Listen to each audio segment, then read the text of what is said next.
सिद्धार्थ सभी के प्रति दयालु थे, चाहे वो उनका घोड़ा हो या कोई और प्राणी। चूंकि सिद्धार्थ को राजा शुद्धोधन ने एक आलीशान जिंदगी दी, फिर भी सिद्धार्थ सरलता से रहना पसंद करते थे। कभी भी दूसरों की समस्या को नजरअंदाज नहीं करते थे और सभी के प्रति सहानुभूति रखते थे। छोटी उम्र में सिद्धार्थ इस बात को भली भांति जानते थे कि उनके आसपास जो भी लोग हैं, सभी खुश नहीं हैं, सभी को कुछ न कुछ दुख दर्द हैं। सिद्धार्थ सभी प्राणियों के प्रति दया की भावना रखते थे। एक बार सिद्धार्थ ने देखा कि एक गांव का लड़का एक सांप को एक लकड़ी से मार रहा था।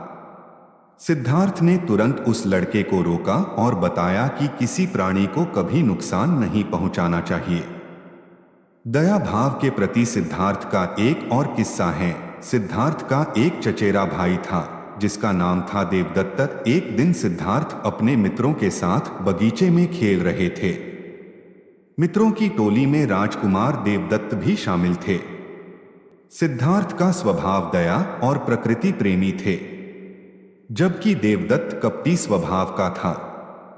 एक हंस को आता देख देवदत्त ने अपना धनुष और तीर निकाला और हंस को मार दिया। हंस को बुरी तरह से घायल देख सिद्धार्थ ने उस सिद्धार्थ को एक सेब के पेड़ के नीचे बैठा दिया। राजा शुद्धोधन ने बैलों को कमान देकर खेत को जोतना शुरू किया। सभी लोग बहुत खुश हुए, लेकिन सिद्धार्थ की नजर सिर्फ बैलों पर थी। सिद्धार्थ को बैलों का दुहक साफ नजर आ रहा था। तब सिद्धार्थ ने मान लिया कि किसी भी तरह से एक वक्त में सभी खुश नहीं हो सकते हैं। इस प्रकार सिद्धार्थ महात्मा बुद्ध अपने चारों ओर घटने वाली घटनाओं का सूक्ष्म स्तर पर अवलोकन करते थे कि ठीक होने तक उसकी देखभाल की, और जब हंस पूरी तरह से ठीक हो गया तो उसको वापस आजाद कर दिया। एक बार राजा शुद्धोधन सिद्धार्थ को लेकर वार्षिकी खेत जुताई के समारोह में लेकर गए थे। राजा शुद्धोधन को एक रीत को पूरा करना था। उस वक्त खेत का सबसे पहला हल राजा जोतते थे, इसलिए राजा के लिए बैलों की जोड़ी को सजाकर लाया गया था। राजा शुद्धोधन ने सिद्धार्थ को न सोचने के लिए मजबूर किया। गौतम बुद्ध की कहानियां। जब से राजा शुद्धोधन ने सिद्धार्थ को लेकर भविष्यवाणी सुनी, सिद्धार्थ को ऐसी जिंदगी दी जिसमें न तो वह ज्यादा सोच सकता था, न कि अपने विचारों से भटक सकता था। यहां तक कि सिद्धार्थ के आमने सामने सभी दास और नौकर भी हष्ट-पुष्ट रहते थे। सिद्धार्थ को 30 वर्ष की उम्र तक शुद्धोधन ने वह जिंदगी दी जिसमें उसको इस बात की भनक लगने नहीं दी कि कभी मिट्टी भी हवा के साथ उड़ सकती है। राजा शुद्धोधन ने सभी ऋतुओं के लिए अलग अलग महल बनवाए ताकि सिद्धार्थ को कोई तकलीफ न हो। 16 वर्ष की आयु में सिद्धार्थ का विवाह करवा दिया। इसके बाद सिद्धार्थ यशोधरा में खोए रहते थे। यह सब कुछ 30 वर्ष की उम्र तक चलता रहा, जब तक सिद्धार्थ ने उन 4 घटनाओं को नहीं देखा। गुस्से पर बुद्ध की कहानी। गुस्सा करने वाला व्यक्ति जहर तो खुद पीता है, लेकिन मरने की आशा किसी और से करता है। महात्मा बुद्ध की ये सभी बातें एक सनकी व्यक्ति सुन रहा था। उसको बुद्ध के विचार बिल्कुल अच्छे नहीं लगे। बुद्ध क्रोध के विषय पर बोल रहे थे, लेकिन उनका चित्त बिल्कुल शांत था। इस बात से उस सनकी को और गुस्सा आ गया। सनकी आदमी उठा और उसने महात्मा बुद्ध के मुंह पर थूक दिया और बुद्ध को अपमानित करते हुए भला बुरा कहने लगे। उस आदमी के इस व्यवहार से सारी सभा भड़क उठी। बुद्ध ने सभी को शांत किया और उस व्यक्ति से कहा कि तुमको इस विषय पर कुछ और कहना है। वह व्यक्ति वहां से चला गया। महात्मा बुद्ध ने सभी को समझाया, उस व्यक्ति को बहुत सारी परेशानियां हो सकती हैं, हो सकता है वह मेरी बातों को अनुसरण नहीं करना चाहता है। उस व्यक्ति को लेकर मैं गुस्सा क्यों करूं? अगली सुबह हुई। उस व्यक्ति का गुस्सा शांत हुआ और वह ढूंढता हुआ महात्मा बुद्ध के पास पहुंचा।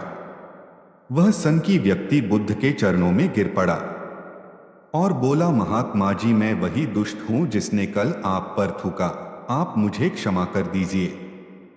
बुद्ध ने उस व्यक्ति को खड़ा किया और बोले, मैं तुम्हारी बातों को कल ही भूल गया।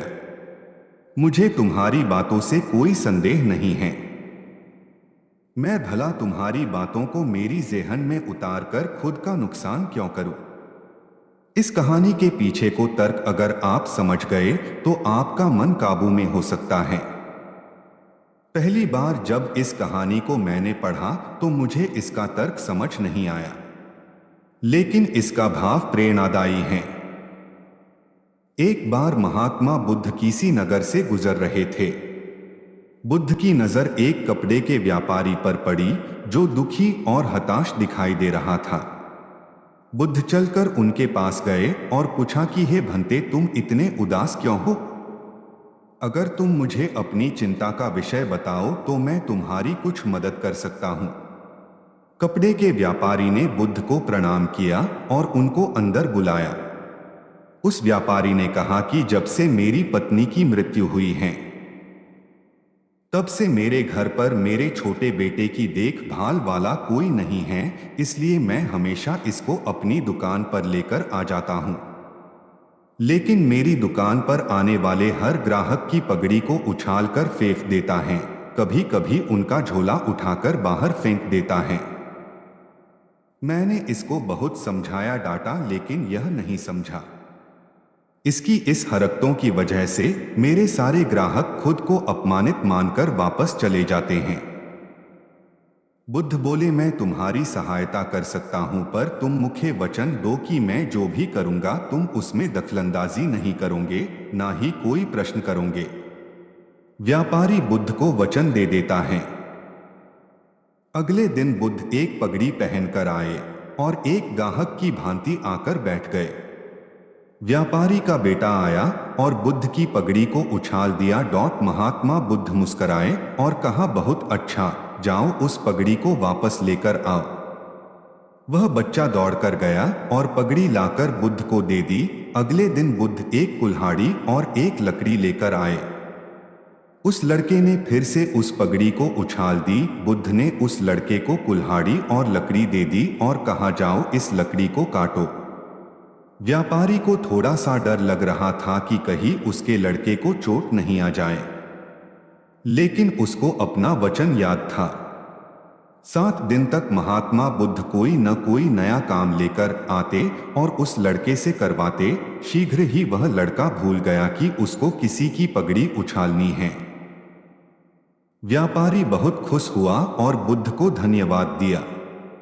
मुझे पता है कि इस कहानी का और मन के वश को कोई विशेष संबंध नहीं है, लेकिन पहले आप इस तर्क को समझ लीजिए। अगर हम अपने मन को अपने हिसाब से काम नहीं करवाएंगे तो मन अपने हिसाब से काम करेगा। मन वश में हो सकता है यदि मन को हम अपने अनुसार चलाएं। मन 2 तरीकों से, एक, मन अपने हिसाब से काम कर सकता है, या 2, मन को हम अपने हिसाब से काम करवा सकते हैं।